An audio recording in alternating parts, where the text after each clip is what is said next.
ఈ వారం the week మనకి చేతికొచ్చేసింది.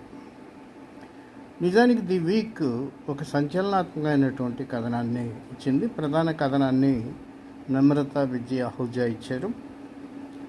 ఆవిడతో పాటు అనేక మంది సహా జర్నలిస్టులు ప్రస్తుత ఉన్నటువంటి పరిస్థితులపై ఒక వ్యాసాన్ని ఇచ్చారు.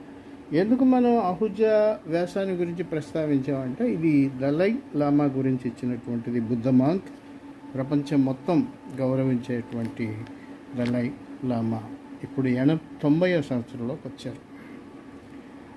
ది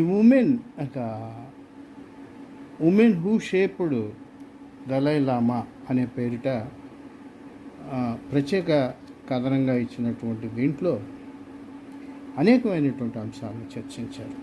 ఇప్పుడు చైనా యొక్క పెత్తందారీతనాన్ని ఎలాగా ఈ బుద్ధ మాంక్పై చూపించాలనుకుంటుంది, అట్లాగే ఎవరెవరు ఏ రకమైనటువంటి కుట్రలు చేస్తున్నాయి, ఏ ఏ దేశాలు అనేవి ప్రధాన కథనానికి అనుబంధంగా కథనాలు తెలియజేశారు. చక్కగా చదవదగినవి, అంటే వివరించి చెప్పేదానికన్నా కూడా చదవాలి. బుద్ధ భగవానుని పేరిట ఎన్ని దుర్మార్గాలు జరుగుతున్నాయో మనకు తెలుసు. ఈ మధ్యకాలంలో కూడా మన దేశంలో కొన్ని రాష్ట్రాల్లో బుద్ధుని ఏ రకంగా తమ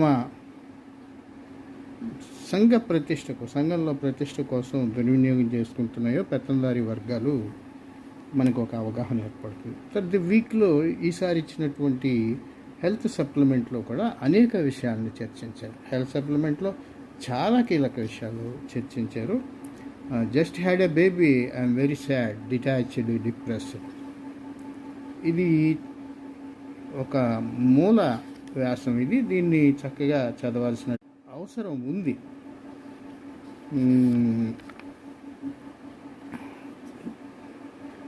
మనకి సాధారణంగా ఎదురయ్యేటటువంటి అనేక